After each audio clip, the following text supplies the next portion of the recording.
어린이 건강 또는 뉴트라이트에 대해서 알고 싶으셔서 이렇게 모이셔서 너무 반갑고요. 그래서 그 내용의 그 어떤 기대에 부응하는 마음으로 열심히 오늘 준비한 내용을 시작하도록 하겠습니다. 이제 갑자기 굉장히 많이 들어오셨어요. 그래서 저의 그 출장을 갔다가 밤바다에 떠 있는 달을 본 이야기와 함께 먼저 새해 복 많이 받으세요. 인사를 조금 드리고요. 올해 우리 아이들의 건강 어떻게 챙겨야 될지에 대한 내용, 어린이 건강 시작하도록 하겠습니다. 근데 사실은 어린이 건강인데, 저는 이 어린이의 건강을 어린이한테만 네가 안 먹어서 그래. 네가 안 먹어서 그래. 네가 운동하지 않아서 그래. 네가 잠을 잘 자지 않아서 그래. 라고 사실 책임을 돌리기에는 그건 너무 무책임하다. 왜? 사실 좀 백그라운드를 아셔야 되는 내용이 있어서 사실 어린이 건강이 주제이지만 앞부분에 좀 다른 내용을 좀 넣어봤어요. 왜냐면 아셔야 된다고 생각을 하거든요. 이건 뭘까요? 이 부분 우리나라 합계 출산율 이거 왜 중요할까요? 사실은 이 아이는 엄마와 아빠의 어떻게 보면 난자와 정자가 만나서 수정체가 돼서 사실은 첫 시작은 그거잖아요. 그런데 엄마 아빠가 우리 아이에게 건강한 씨앗을 주었을지에 대한 이런 부분 한번 생각을 해봐야 되고 사실 이 부분은 뭐 여자한테 뭐 길티를 주고자 하는 것은 아니지만 어쩔 수 없이 요새 결혼을 워낙 늦게 하시다 보니까 그리고 또 어쩔 수 없이 굉장히 억울하긴 하지만 남자는 사실은 정자를 계속 생성해내지만 여성은 알고 계시죠? 태어날 때 평생 쓸 원신 안자를 가지고 태어나거든요. 평생 쓸 원신 안자를 갖고 태어나요. 근데 그 갖고 태어나기 때문에 이제 그 부분이 몸에서 내가 어떤 생활을 함에 따라서 그 부분이 조금 달라지고 뭐 약화되고 노후화되고 심지어는 건강하지 않은 내가 의도하지 않았지만 건강하지 않은 씨앗을 우리 아이에게 줄 수 있기 때문에 그 부분에 대한 관리가 굉장히 중요하다. 조금 이해가 필요하다라는 어떤 의미에서 이 내용을 써봤고 이거 한번 볼게요. 이 뭐 우리나라의 첫 자녀 출산 연령이 자꾸 늦어지고 있거든요. 거의 대부분 31살. 이거는 그나마 또 2015년 데이터이기 때문에 더 뒤로 밀렸을 거예요. 예전에는 30살 넘으면 노처녀라고 그랬는데 요새는 사실은 뭐 30살 초반에 결혼하면 굉장히 빨리 결혼하는 거잖아요. 막 30대 후반에도 결혼을 하기도 하고 그러다 보니까 이제 자녀 출산이 좀 늦어지고 있고 늦게 낳고 있고 그래서 예전에는 뭐 1.24명이다. 이것도 굉장히 낮아요. 우리나라 뭐 전 세계에서 가장 합계 출산율이 뭐냐면 여성이 평생 낳을 아이의 수거든요. 근데 지금 우리나라가 신기록을 계속 경신하고 있죠. 그렇죠? 여성의 합계 출산율이 한 명을 깬 지가 벌써 오래됐어요. 0.9명이다라고 얘기를 했는데 이게 어디까지 떨어졌냐면 0.837명. 이건 무슨 의미일까요? 아이를 낳다가 좀 덜 낳는 걸까요? 그건 아니겠죠. 아이를 안 낳는 평생 한 명도 안 낳는 아이 그 여성분들이 굉장히 많다. 근데 사실은 이 부분이 가지는 의미는 뭐냐면 이제 늦게 낳고 덜 낳고 이러다 보니까 엄마가 이제 늦게 결혼을 하고 늦게 자녀를 낳게 되면 심지어 이제 이 사실 딱 분기점이 있거든요. 35살 이상이 되면 그다음 사실은 고령 임산부로 요주의 대상이 됩니다. 요주의 대상. 왜냐면 이 난자는 몇 년 묵은 난자냐면 35년 된 난자거든요. 이게 어떻게 보면 인삼주도 아니고 한약도 아니고 굉장히 오래. 그래서 나의 어떤 건강 상태에 따라서 사실은 내가 초반에 주는 우리 아이의 건강 상황이 굉장히 안 좋을 수 있기 때문에 그 부분 좀 관리가 필요하다. 주의가 필요하다. 우리 아이의 건강의 모든 문제를 아이에게만 뭐 네가 안 먹어서 아까 말씀드렸던 것처럼 다 탓을 돌리기는 어렵다. 그런 차원에서 사실 얘기되고 있는 것이 바로 태아 기원설, 태아 프로그래밍과 관련된 내용이죠. 사실은 굉장히 뭐 베이커가 얘기한 그래서 그 관련된 이런 내용으로 좀 백그라운드를 조금 말씀을 좀 드리자면 여기 나와 있는 것처럼 그냥 되게 말 그대로 그래요. 태아는 프로그래밍 돼서 나온다고. 사람은 엄마의 뱃속에서 이미 평생의 건강이 사실상 거의 다 프로그래밍 돼서 나오기 때문에 그 뒤에는 그 프로그래밍을 따라간다라는 거예요. 물론 이제 태어나서 후천적인 어떤 요인에 의해서도 영향을 받겠지만 어떻게 보면 그 뭐라고 그래야 되죠? 하드웨어적인 소프트웨어는 인풋을 통해서 이제 나중에 좀 바뀔 수가 있겠지만 하드웨어 그 자체를 바꿀 수는 없다라는 거예요. 그래서 여성이 임신을 준비하는 과정 가운데 있어서의 관리가 사실상 굉장히 중요하다. 그래서 우리 아이에게 책임을 돌리지 말고 사실은 어쩔 수 없이 부모의 책임이 굉장히 중요하다라는 이런 얘기를 드리면서 이게 이제 가설로만 있는 것이 아니라 이거는 사실 역학조사, 요새 역학조사 많이 하잖아요. 역학조사 뭐죠? 막 이렇게 막 뒤를 캐가지고 누구를 만나 막 이런 거를 이제 코로나 때문에 막 역학조사를 하죠. 막. 근데 옛날에는 막 귀신같이 막 빨리빨리 막 뭐 조사가 됐는데 요새는 좀 오래 걸리기도 하는 것 같아요. 이게 막 역량이 딸리니까. 근데 이 부분은 사실은 굉장히 이전에 진행된 그 역학조사예요. 그 베이커가 사실은 태아 기원서를 얘기를 하면서 영국의 한 그 마을을 역학조사를 해서 사실은 이 결과물이 나온 거예요. 사실은 지금으로 치면 사실 좀 비윤리적이죠. 근데 어찌됐건 이 부분은 뭐 그 사람이 뭐 일부러 조작한 것은 아니니까 일부러 막 이렇게 만들어낸 것은 아니기 때문에 얘는 뭐냐면 그 어떤 마을에 있어서의 그 태아의 어린이의 출생 시 몸무게하고요. 나중에 시간이 굉장히 지나고 나서 살펴봤더니 이 마을 사람들의 심장 질환으로 인한 사망률이 심혈관 질환으로 인한 사망률이 굉장히 연관성이 있더라. 그래서 그 부분을 연구를 한 거예요. 안타깝게도 여자는 보시면 N수가 좀 적어요. 아무래도 이제 여자들은 결혼을 해서 이제 다른 지역으로 이주를 하거나 이런 경향성이 좀 남자들보다 높기 때문에 여자들의 그 수는 좀 적지만 남자는 1,000명이 넘는 이런 데이터이고 제가 오늘 지금 참석하신 리더님들에게 한번 질문을 드려볼게요. 출생 시 몸무게와 심장 질환으로 인한 사망률 한번 얼핏 한번 생각해 보실까요? 누가 심장 질환으로 인한 사망률이 높을까요? 출생 시 몸무게가 많이 나가는 사람이 심장 질환으로 인한 사망률이 높을까요? 나는 뚱뚱하게 태어난 아이들이 사망률이 높을 것 같다. 손 한번 들어주세요. 아, 네. 아이고, 안 보이는 리더님들이 많으셔가지고 지금 그래도 그냥 듣는 자리에서 손을 한번 들어주세요. 생각을 한번 해보세요. 이렇게 사실 뭐 아니면 도죠. 뚱뚱한 아이들이 사망률이 높을 것 같다. 아니다. 나는 출생 시 저체중아, 몸무게가 작게 출생된 아이들이 사망률이 높을 것 같다. 정답은 뭘까요? 네. 아유, 지금 얼굴이 보이신 리더님이 많이 안타깝지만 많이 없으셔서 얼굴 보이시는 리더님이라도 1번 뚱뚱한 아이, 2번 날씬한 아이 한번 체크해 주세요. 잠깐이라도. 네. 2번. 네. 고민하시는 리더님도 많으시고 2번이 맞네요. 오, 네. 다 아시네요. 어떻게 다 아시죠? 공부를 다 하셨나요? 맞아요. 날씬한 아이들의 사망률이 저체중아의 사망률이 훨씬 높았어요. 생각보다는 그쵸? 여기 리더님들이 아마 공부하신 것 같아요. 뚱뚱한 아이들의 사망률이 높을 것이다라고 가정을 많이 하잖아요. 근데 그럼에도 불구하고 사실은 결과는 몸무게가 적게 나가는 아이들이 사실 그래프가 있기도 하죠. 사망률이 훨씬 높았어요. 이거는 뭘까요? 이거 생각해 볼 필요가 있어요. 이게 사실은 엄마의 뱃속에서 아이가 탯줄을 통해서 영양분을 막 공급을 받는데 발달시켜야 되는 장기가 굉장히 많다라는 거예요. 근데 그 와중에 영양분이 충분하면 괜찮지만 영양분이 만약에 부족하다라고 하면 영양분에 있어서도 장기의 선택과 집중이 일어난다라는 겁니다. 아이의 발달에 있어서 선택과 집중이 일어난다. 필요한 곳에 막 영양분이 충분하면 사실은 이제 장기를 다 발달시키고 나중에 이제 태어나서 쓸 에너지적인 이런 부분들을 이제 지방으로 비축해서 이제 태어나게 되는데 그렇지 않을 경우에 비축할 것도 없고 내 몸에 필요한 장기를 제대로 만드는데도 부족한 이런 어떤 상황에 처한다? 그럼 뭘 먼저 선택할까요? 태어나서 당장 쓸 생명에 정말 바로 연결되는 장기에 먼저 집중하겠죠. 심장이나 폐 같은 경우에는 사실은 성숙되지 않으면 태어나면 아이가 살 수가 없잖아요. 그래서 거기에 먼저 집중한다라는 거예요. 근데 만약에 간 같은 이런 소화기계 같은 경우는 어떨까요? 사실 당장 중요하진 않잖아요. 이게 없다고 죽진 않잖아요.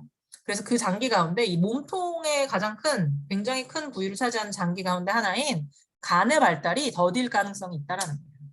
그 외에도 다양한 장기의 발달에 조금 부족이 있을 수가 있겠죠. 그래서 간이 하는 역할을 한번 좀 집중을 해 보시면 이 간은 내가 먹은 음식물을 소화시키고 대사시키는 굉장히 중요한 장기이고 간이 대사하는 굉장히 중요한 영양분 가운데 하나가 뭐냐면 지방이에요.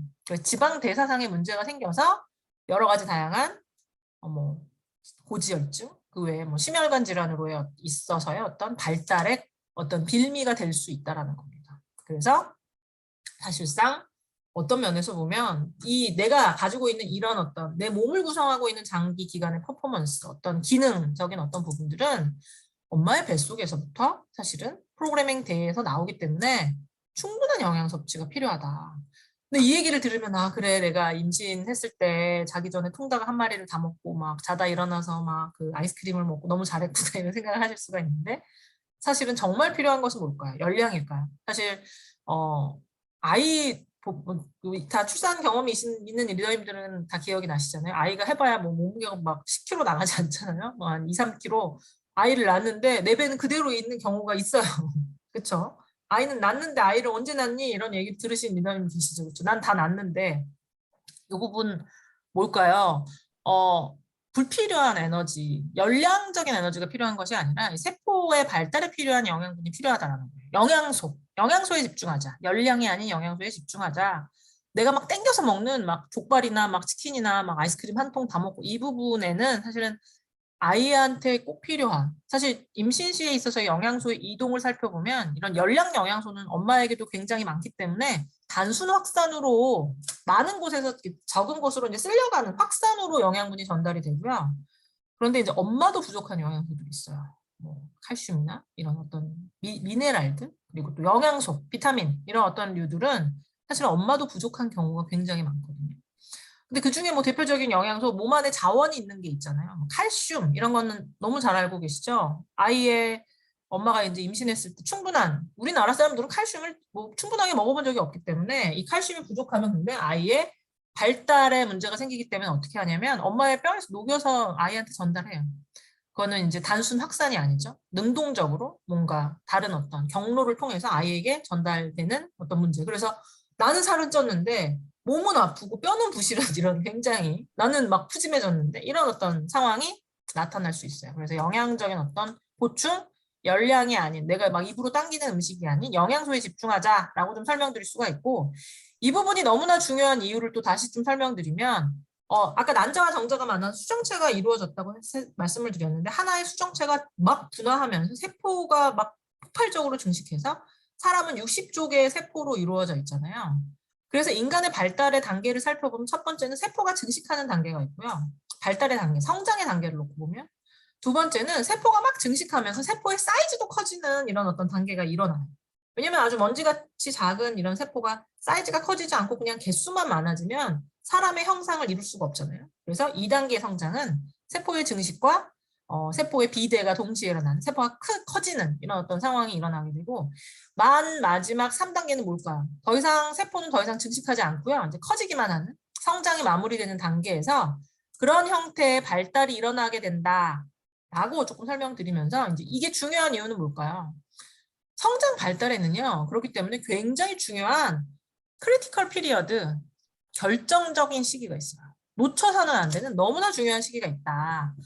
이게 정상 성장을 조금 보여드리고 있는데 이제 성장이 정상적으로 일어날 때는 이렇게 쭉 정상적인 발달이 일어나는데 우리가 이제 성장이라고 하는 것, 또 영양적인 어떤 보충, 우리 어떤 생애 주기를 놓고 살펴보면 항상 무탈하게만 가진 않잖아요. 뭐 아이가 뭐 하다가 좀 아프기도 하고 입맛이 없어서 잘 못 먹기도 하고 내가 못 챙겨주기도 하고 그래서 이런 발달에 있어서의 어떤 장애, 영양적인 어떤 뭐 부족이 일어나게 되면 사실은 조금 아이가 좀 더디 크죠. 안 커요.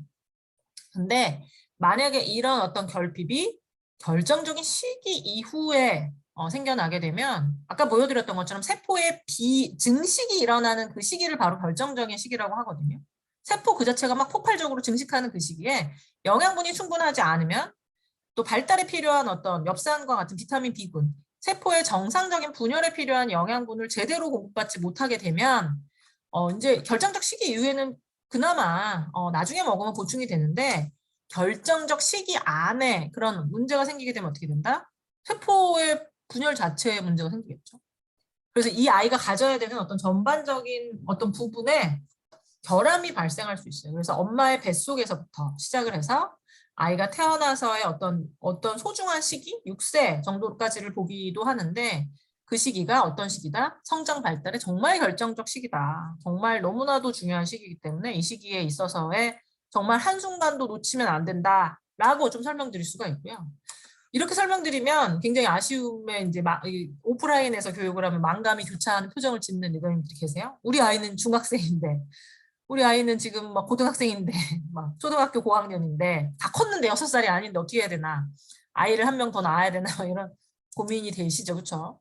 근데 어린이의 성장에 있어서 또 얘기하는 것은 뭐죠? 우리 어린이의 성장에 있어서 사실은 항상 가장 중요한 시기는 언제냐면 바로 지금 이 순간이에요. 우리가 결정적인 시기를 놓쳤다고 하더라도 사실은 20살까지의 성장이라고 하는 굉장히 중요한 이런 시기, 사실 다시는 돌아오지 않는 너무나 중요한 시기를 가지고 있기 때문에 이 시기를 놓치지 않도록 하는, 사실 그렇기 때문에 항상 지금 이 순간 당장 내가 알았을 때의 영양 관리가 굉장히 중요하다라고 좀 설명을 드리고요.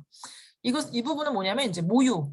엄마가 아이에게 줄 수 있는 가장 최고의 선물을, 가장 영양적으로 완벽한 음식을 모유라고 하는데, 이 모유를 주는 이런 수유부의 경우에 있어도 영양분이 부족하면 아이한테 주는 그 영양분이 부족한 이런 영양분을 줄 수 있기 때문에, 근데 이제 열량을 얘기하고 있지 않거든요. 여기 보시면 쭉 비타민, 미네랄과 관련된 이런 어떤 부족들을 얘기해요. 그래서 그 시기에도 놓치지 않도록 하시는 것이 너무나 중요하다라고 좀 말씀을 드리면서 이제 엄마가 해야 되는 이런 내용을 잔소리처럼 막 이렇게 했고요.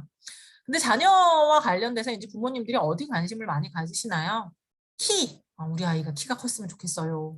또 이제 사실은 건강했으면 좋겠어요. 잘했으면 좋겠어요. 뒷면에는 또 공부도 잘했으면 좋겠어요. 두뇌 건강, 뭐 눈 건강, 장 건강, 뭐 이런 어떤 여러 가지 다양한 이런 고민들을 좀 얘기를 하시죠. 그렇죠? 그래서 근데 이제 성장은 앞서 설명드렸어요. 아이들만의 책임이 아니다. 또 얘는 굉장한 예술 작품이다. 왜 한 가지로만 되는 것이 아니기 때문에 밥도 잘 먹어야 되고 영양도 잘 보충이 돼야 되고 운동도 해야 되고, 근데 이제 그런 어떻게 보면 다른 어떤 조건, 영양과 운동에만 국한되는 것이 아니고 잠도 잘 자야 되고 스트레스도 잘 받지 않아야 되고 이런 여러 가지 다양한 이런 부분들이 융합되어서 우리 아이의 건강한 정상적인 성장을 만들어낸다. 네, 죄송합니다. 갑자기 넘어갔네요. 그래서 우리 아이에게는 뭐가 필요할까요? 건강 설계가 필요하다라고 설명드릴 수가 있습니다. 태아 프로그래밍처럼 우리 아이의 뱃속에서부터 건강한 아이를 만들어내기 위해서 내가 태아 프로그래밍을 하고 좋은 것을 먹고 좋은 생각을 하고 좋은 것을 자꾸 접하려고 노력하는 것처럼 태어난 아이들도 우리 아이의 건강을 챙기기 위해서는 정말 치밀한 건강 설계가 중요하다라고 좀 설명드릴 수가 있는데, 어떠신가요? 참 치밀하게 건강 설계를 하고는 있죠. 정말 아주 열심히 설계를 하실 거예요. 정말 설계는 하는데 내 마음대로 사실 되지 않는 경우가 있죠. 그렇죠?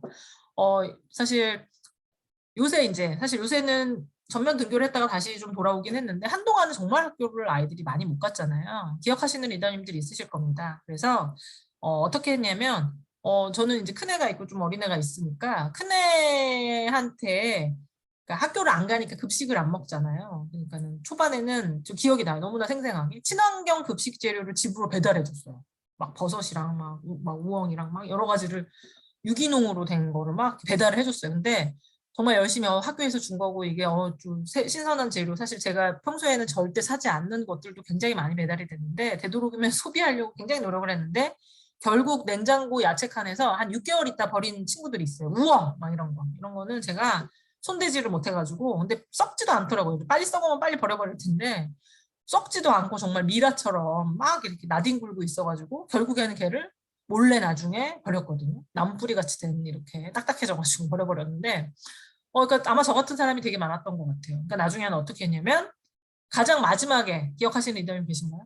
편의점 바우처를 줬어요. 사실 정말 웃을 수밖에 없어요. 실소를 금할 수 없었거든요. 편의점, 그거 뭘까요? 우리 아이들이 어디서 밥을 먹는지를 너무나도 잘 알아서 사실 그래 그 실태를 따라가자. 편의점에서 애들이 도시락을 사 먹고 뭐 음식을 먹으니까 편의점에서 쓰도록 해주자라고 해준 것 같아요.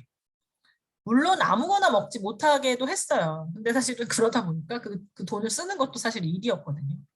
그러니까 우리 아이들의 건강, 우리 아이들의 사실 3할이 아니죠. 뭐한 3분의 1은, 한 절반은 편의점이다라고 우리 아이의 배를 채우는 것은 편의점이다 이렇게 얘기를 할 수가 있고, 근데 이제 이런 음식들이 어쩔 수 없이 아이들의 입맛을 확 사로잡기 위해서 나트륨이나 어떻게 보면 이제 조미료 같은 것들이 좀 많이 들어있고 냉장 유통되는 음식이다 보니까 어쩔 수 없이 야채 같은 게 없죠, 그렇죠?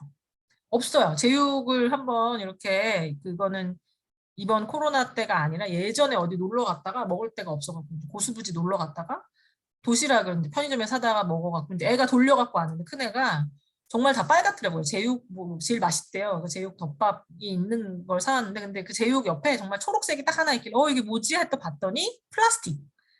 그 도시락을 꾸미기 위해서 일식 도시락에 들어가는 플라스틱 있죠? 이렇게 촉 이렇게 돼가지고 고르사하게 싹 굽는 거를 그거를 그 용기가 우글우글해지도록 전자레인지 돌려갖고 왔더라고. 사실 정말 먹고 싶지 않았는데 어쩔 수 없이 먹어야 돼서 먹었는데 이제 그게 한두 번이 아니라 일상적으로 많이 그렇게 먹는다라고 한다면 부족한 영양소의 한 10% 정도는 환경 호르몬으로까지 채우는 이런 문제에 노출이 되겠죠. 또 가공식품에서의 어떤 당 섭취도 사실은 좀 문제가 되죠. 자극적인 입맛, 혈당을 확 끌어올리기 때문에 기분은 좋아지게 하지만 사실은 이런 어떤 자극들이 이런 어떤 역치가 높아지는 이런 자극들에 자꾸 길들어지게 만드는 참을성이 떨어지게 만드는 이런 어떤 요인이 된다라는 것. 그래서 오늘 좀 욕심껏 다른 어떤 기타 부대적인 자료를 많이 넣네요. 우리나라의 치킨집이 전 세계에 있는 맥도날드 수보다 많다더라. 이런 거. 나빠질 수밖에 없는 이런 어떤 요인이고 지금 더 문제는 이 식습관이 어떻게 된다? 평생 쭉 간다. 사실 요새 좀 달라진 풍속도라고 한다면 전국 모든 맛집을 배달해서 먹을 수 있잖아요. 그것도 시간 구애받지 않고 자다 일어나서도 탁 전화를 하면 앱을 쓰면 이렇게 음식이 배달되는 굉장히 자극적이고 달고 짠 이런 음식들. 그래서 이런 것들이 글쎄요, 우리 아이의 성장에 영향을 줄까요? 저는 뭐 주겠죠. 좋은 영향보다는 나쁜 방향성으로 이미 2019년 국민건강영양조사 자료를 살펴보면 우리나라 사람들 전반에 있어서의 운동 부족, 또 고콜레스테롤 혈증이 정말 지속적으로 증가하는 부분에 대한 것들이 사실 국가 정책 사업으로 책정이 될 정도로 영양적인 이런 부분에는 사실 이미 적신호가 커졌다라고 좀 설명을 드릴 수가 있고 성인에게도 좋지 않은 이런 식습관이 우리 아이에게까지 이어진다. 사실 우리 아이들 같은 경우에는 어떤가요?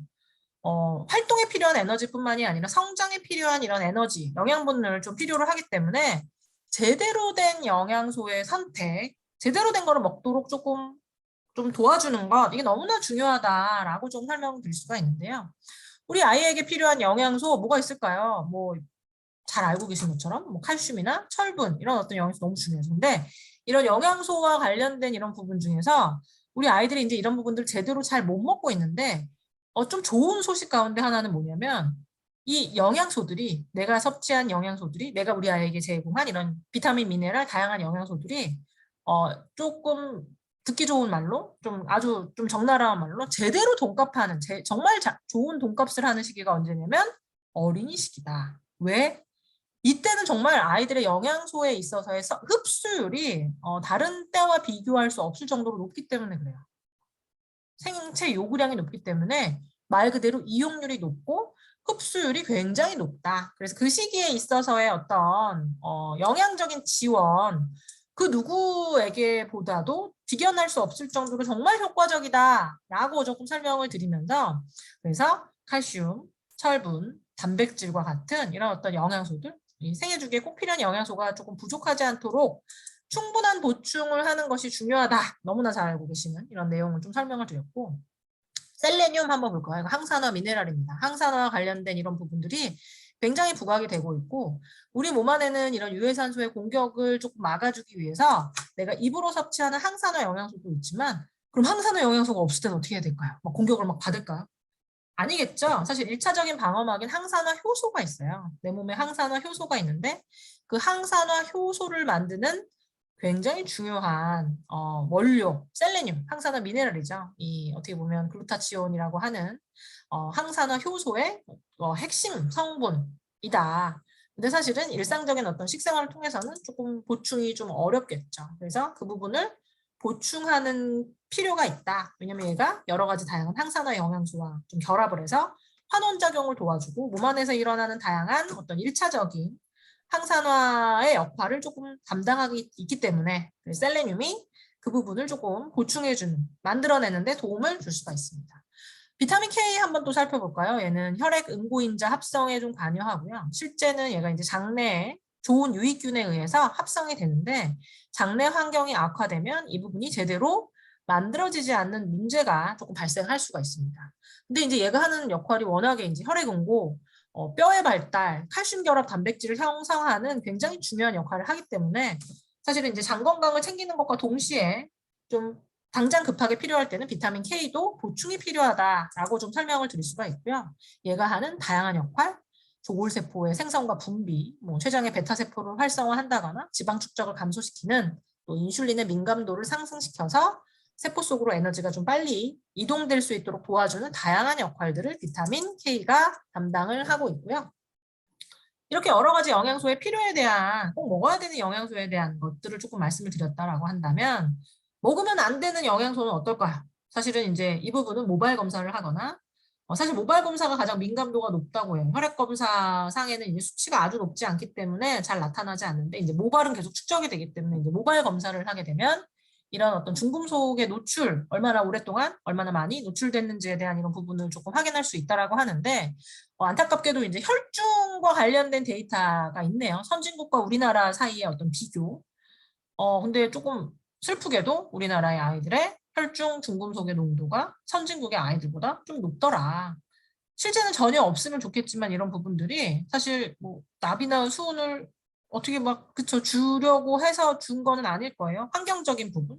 잘못된 어떤 식기의 사용이나 조리기구의 사용 아니면 물의 오염 내지는 예전에 심심치 않게 아이들이 사용하는 이런 어떤 그 학용품이나 의류나 뭐 가방이나 이런 부분의 도료로서 중금속이 활용이 되어서 막 리콜 조치되는 이런 부분들을 조금 보신 리더님도 계실 거예요. 그래서 안타깝게도 이런 어떤 부분들이 높고 이런 것들이 사실은 우리 아이의 건강에 나쁜 영향을 줄 수가 있죠. 아직까지 원인이 사실 명확하진 않지만 이 ADHD와의 연관성도 얘기가 되고 있습니다. 왜냐하면 이 중금속과 관련된 이런 부분이 ADHD를 뭐 유발하는 이런 거에 대한 결과는 없지만 정상적인 아이들보다 ADHD를 가지고 있는 아이들의 중금속의 어떤 농도가 현격하게 높기 때문에 그 부분과의 어떤 연관성을 또 얘기를 하고 있죠. 그래서 건강을 지키기 위해서 우리 아이들 정말 체계적인 이런 부분이 필요하다. 그리고 영양적인 뿐만이 아니라 운동을 통해서 성장 호르몬의 분비를 촉진을 시키고 또 수면을 통해서도 충분한 수면, 왜냐하면 그 숙면 시에 성장 호르몬이 분비되기 때문에 정말 다각적인 관심과 노력을 통해서 우리 아이가 좀 잘 자라날 수 있도록 하는 것이 좀 필요하다라고 좀 설명을 드릴 수가 있고요. 그래서 가장 먼저 좀 제품으로는 뉴트리키즈를 조금 설명을 드리겠습니다. 이 뉴트리키즈 비타민 무기질 이번에 조금 더 맛과 영양이 강화돼서 좀 출시가 되었는데요. 저희가 이번 뉴트리키즈를 조금 리비전하면서 실제는 많은 ABO 리더님들과 조금 간담회를 하기도 하고 또 아이들과 부모님들을 대상으로 한 이런 어떤 다양한 조사들도 하고 맛과 관련된 사실 저도 이제 어린 자녀가 있으니까 패널로서 몇 번 참여한 것 같아요. 포뮬레이션이 굉장히 많이 바뀌었거든요. 더 맛있는 어떤 결과물을 만들어내기 위한 이런 어떤 노력들을 좀 굉장히 많이 했다라는 이런 부분 조금 설명을 좀 드리면서 근데 사실은 좀 말씀드리자면 예전에도 뉴트리키즈 설명드릴 때 좀 말씀드렸던 것 같아요. 한참 저희가 뭐 제품과 관련된 부분, 뭐 맛과 관련된 부분 개선을 좀 도출할 때 국내 시중에 있는 제품들 보내서 좀 이렇게 맛있게 좀 만들어 봐라. 제품 보냈었거든요. 그랬더니 이제 본사에서의 답변은 정말 너네 시장의 제품이 맛있다. 이런 답변을 했고 또 뭐였냐면 미안해. 근데 우리는 못 만들어줘. 이런 답변을 또 받았어요. 왜 못 만들어줘?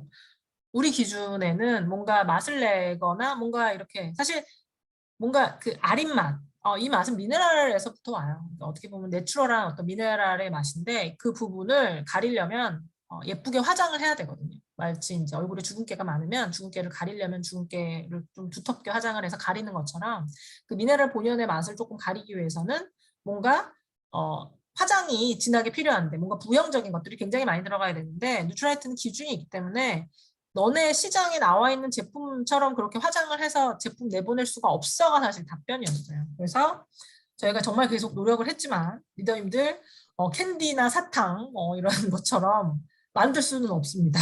하지만 그래도 최선의 어떤 결과물, 퍼포먼스가 나는 어떤 제품들로 뽑아냈다라고 조금 자신감 있게 말씀드릴 수 있을 것 같고요. 저희가 그래서 이번에 제품을 만들어내기 전에 물어봤어요. 아이들한테. 너네는 어떤 제품이 좋니? 그랬더니 아이들은 맛만 있으면 돼요. 이렇게 얘기를 했고요. 부모님들은 어떠셨을까요? 아이들이 맛만 있으면 아이들이 먹기만 하면 되니까 맛만 있으면 돼요. 라고 답변하셨을까요? 사실은 또 부모님의 입장은 달라요. 맛도 있어야 되지만 영양도 놓치면 안 된다. 이 부분과 더불어서 좀 추가적인 내용을 좀 말씀드리자면 시중에 굉장히 다양한 어린이 제품들이 있는데 맥락이 없이 영양소가 들어가 있는 제품들이 있어요. 그 맥락이 없다라는 게 뭘까요? 미네랄이 한두 개만 들어있거나 내지는 이 아이의 생애주기상의 니즈가 있는데 그 생애주기상의 니즈를 전혀 고려하지 않고 막 20, 30%씩밖에 안 들어있는 제품들이 있어요. 왜 그럴까요? 맛을 해치기 때문에 그래요. 얘가 가지고 있는 어떤 특유의 부분 때문에 맛을 해치니까 과감하게 확 빼버리거나 내지는 함량을 굉장히 줄여서 그런 어떤 그 느껴지지 않도록 하는. 근데 사실은 이건 어린이 건강기능식품이잖아요. 아이 사탕이 아니란 말이에요. 기호식품이 아니고 아이들이 잘 먹도록 맛도 있어야 되지만 이 아이의 딱 생애 주기에 딱 필요한 영양이 안 들어 있는다라고 한다면 사실은 그 부분도 옳지 않은 거다라고 사실 생각합니다. 그래서 이 뉴트리키즈 사실은 어떻게 보면 뉴트리라이트가 가지고 있는 어떤 원칙과 이 아이의 어떤 생애 주기에 딱 맞는 영양을 골고루 균형 있게 조금 공급하고자 하는 어떻게 보면 어린이 건강기능식품으로서의 목적을 제대로 달성하기 위한 영양적인 밸런스까지 맛과 밸런스 모두를 잡기 위해서 정말 외줄타기를 하면서 제품을 만들어냈다. 그리고 또 고질적인 문제죠. 미네랄을 자꾸 뱉어내는 거. 저희 아이도 그랬던 것 같아요. 어릴 때는 잘 먹다가 이제 사실 그쵸. 일부러 사탕이나 이런 걸 주시진 않으셨을 텐데 이제 병원에 어쩔 수 없이 이제 뭐 주사 맞으러 가고 막 이러면 사탕을 자꾸 주잖아요. 처음에는 막 못 보게 했는데 딴 애들이 그 간호사 그 데스크에 가가지고 간호사 데스크 가서 막 뭘 받아와서 쪽쪽 빠는 걸 보니까 자기는 왜 안 주냐면 울죠, 그쵸? 그래서 한번 이렇게 신문물에 접하고 나면은 미네랄을 막 자꾸 쏙 뱉어내버려요. 아니면 물고 있거나. 그래서 저희 아이도 자꾸 뱉어내길래 제가 어떻게 했을까요? 너무 필요한 미네랄이 너무 중요한 걸 알니까 이제 뱉어낸 걸 주워다가 입에 다시 넣어줬거든요. 그래가지고 안 먹겠다고 막 우는 거를 막 계속 먹게 했더니 목구멍 뒤로 넘어가서 정말 애를 잡을 뻔했어요. 아마 저 같은 경험을 목 너무 악악 이런 어떤 경험을.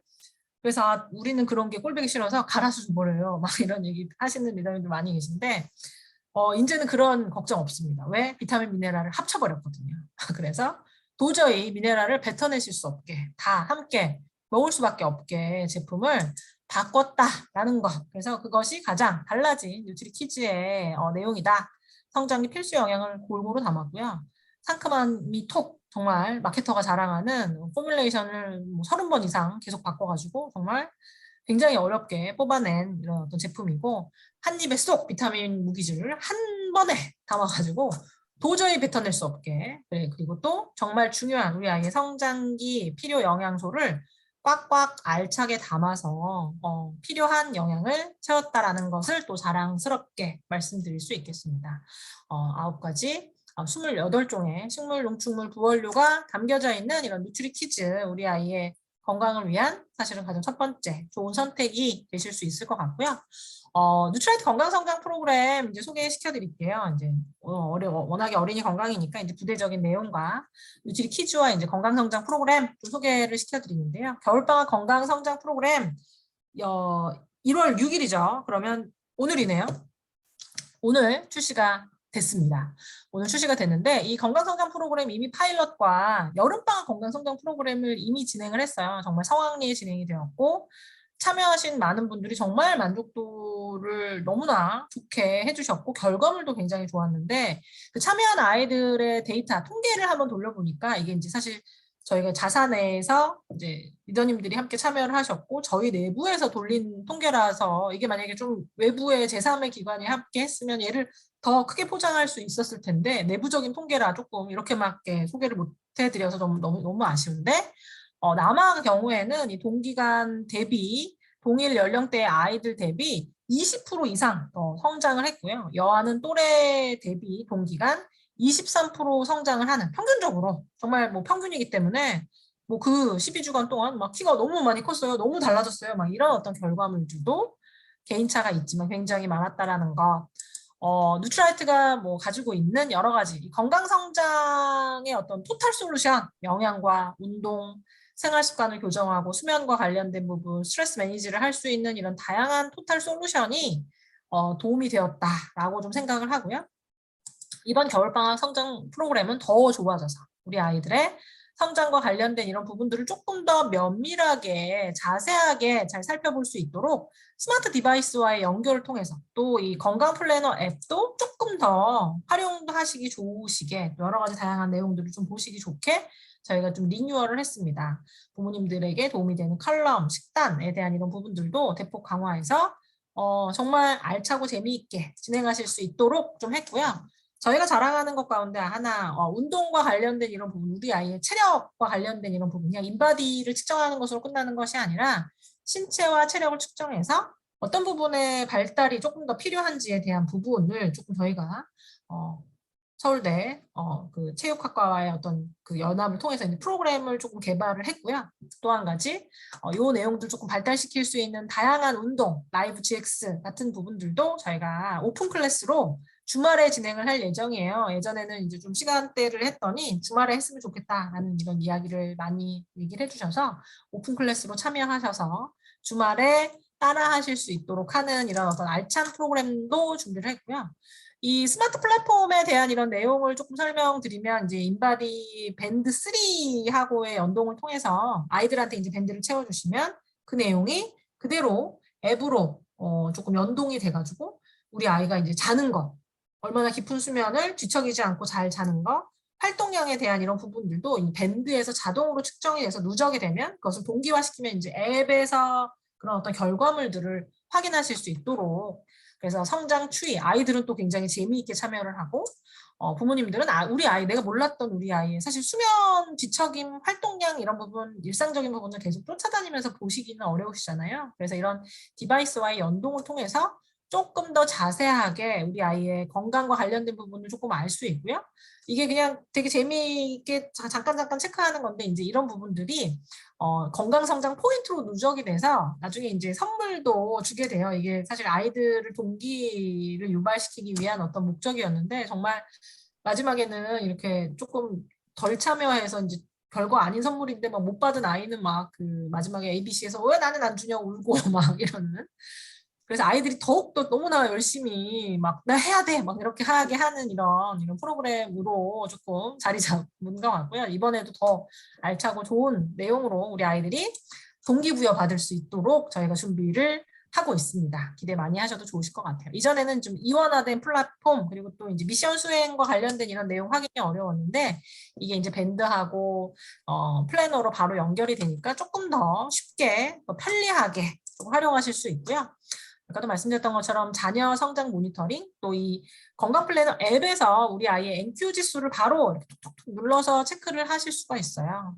칼럼도 보실 수가 있고 굉장히 재미있는 뭐 데일리 미션, 위클리 미션, 건강 성장 포인트도 이 앱에서 모두 다 아주 간편하게 확인을 하실 수가 있으니까 재미있게 따라오시면서 참여하실 수가 있습니다. 플래너 앱에 들어가시면 이제 성장 리포트 우리 아이가 얼마나 컸어요?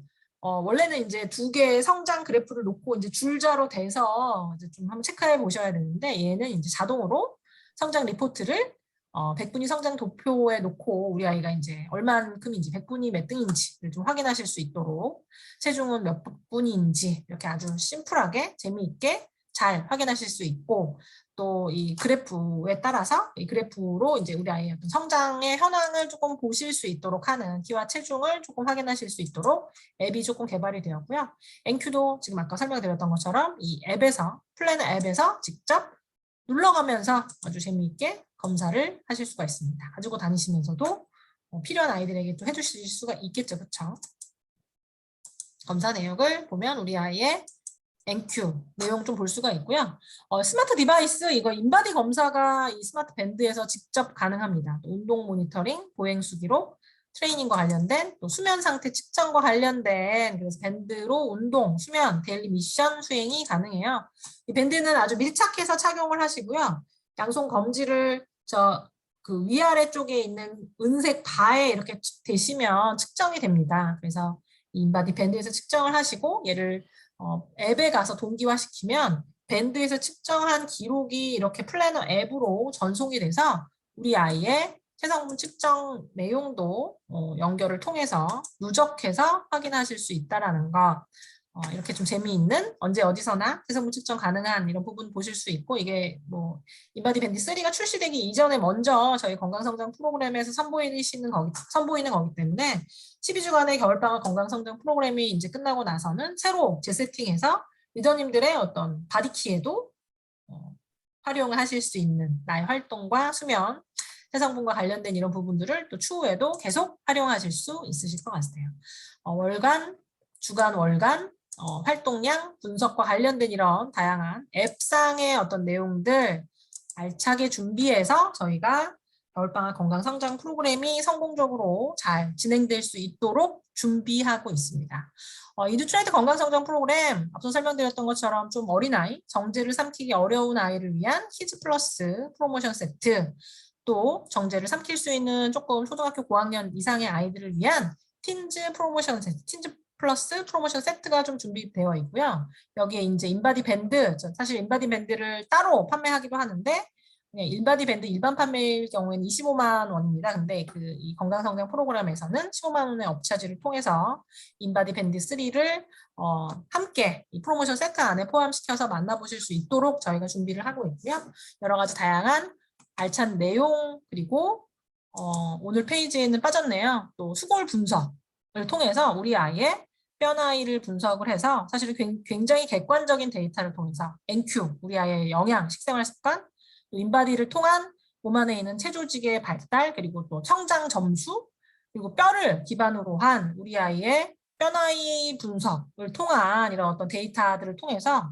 우리 아이의 성장에 관련된 굉장히 다양한 객관적인 데이터를 토대로 해서 앞으로 더 한 발짝 클 수 있도록 하는 이런 어떤 내용들을 저희가 준비하고 있다는 것 좀 기억하시면 좋으실 것 같고요. 조금 주의사항 한 가지를 말씀드리자면 이 건강성장 프로그램 이 수골 사진, 빅데이터를 기반으로 한 이런 뼈나이 분석 서비스를 조금 받으시려면 엑스레이 사진, 수골 엑스레이 사진이 필요해요. 오른손을 이제 주로 아이들이 오른손잡이니까 손 잘 쓰지 않은 이제 왼손에 수골 사진을 이제 엑스레이를 찍어가지고 오셔야 되는데 이제 엑스레이는 저희가 이제 의료 행위이기 때문에 직접 찍을 수가 없기 때문에 동네 이제 작은 정형외과에 가셔서 2차적으로 우리 아이 성장과 관련된 현황을 조금 보고 싶어서 그렇다고 얘기하시면서 이제 아주 심플하게 한 장 그 CD로 담아오시면 되는데 작년 여름에 그랬던 것 같아요. 이게 어디인지는 모르겠지만 뉴트라이트가 하는 이 건강성장 프로그램이 너무 자랑스러우셨나 봐요. 이제 리더님이 병원에 가셔서 정형외과에 가셔서 뉴트라이트에서 건강성장 프로그램을 하는데 수골 사진이 필요하다 이렇게 얘기를 하셨더니 엑스레이를 굉장히 비싸게 찍어 오셨나 봐요. 이게 원래는 이제 조금 보험적인 적용을 받아서 굉장히 심플하게 한 장 찍으실 수 있는데 이제 다른 곳에서 하는 이런 부분으로 막 이렇게 막 설명을 하셨더니 조금 일상적인 금액이 아니라 그냥 그 보험 수가를 적용하지 않고 그냥 다 전체 돈을 받아서 조금 어려움이 있었던 걸로 들었어요. 그래서 그냥 2차적인 어떤 부분에서 우리 아이 성장을 확인하고 싶어서 그렇다. 그냥 왼손 수골 사진을 CD로 담아달라. 이런 어떤 아주 많이 말하지 말고 한 장을 찍어 오시면 ABC에서 수초 내에 분석을 해드려요. 그래서 그 빅데이터가 이 아이의 어떤 수골 사진과 가장 유사한 그 뼈 사진을 찾아서 그 나이대에 그 뼈의 어떤 상태를 가지고 있는 아이들의 연령이 몇 살인지. 그래서 우리 아이의 나이와의 비교가 가능하겠죠. 그래서 우리 아이의 나이보다 뼈 나이가 더 많이 나온다. 이건 뭘까요? 조금 성장이 뼈와 관련된 성장이 좀 진행이 된 거죠. 그래서 그와 관련된 좀 또 다른 관리가 좀 필요한 상황. 우리 아이가 본래 나이보다 뼈 나이가 어리다. 이거는 뭘까요? 더 성장할 수 있는 이런 어떤 여지와 가능성을 가지고 있는 거겠죠. 그렇죠? 그래서 그런 어떤 형태의 내용, 우리 아이의 성장을 조금 더 객관적으로 모니터링할 수 있는 이런 기회까지 저희가 좀 마련했다라는 것 기억을 하시면 좋으실 것 같고요. 이 건강성장 프로그램 지금 보여드리는 스케줄로 진행이 됩니다. 오늘부터 한정 수량으로 진행이 되고 또 그러고 난 다음에는 ABC에 또 사회적 거리 두기를 하면서 이제 안전하게 측정을 하셔야 되기 때문에 측정과 관련된 예약을 하시고 방문하셔서 체성분 채촉 측정과 체력 측정을 좀 진행을 하시고 나서 이제 본격적인 프로그램은 1월 24일 1월 말부터 시작이 돼서 우리 봄방학이 지나고 나서 이제 봄 학기까지 12주간 진행이 됩니다. 이번에도 많은 아이들이 참여해서 건강한 성장을 이루기를 조금 기원을 드리고요. 우리 아이들의 건강한 성장만큼이나 리더님들의 비즈니스도 2022년의 비즈니스도 건강하게 또 멋지게 아주 활짝 피기를 조금 기원을 드리면서요. 제가 준비한 오늘 건강성장 또 어린이 건강 관련된 내용은 마치도록 하겠습니다.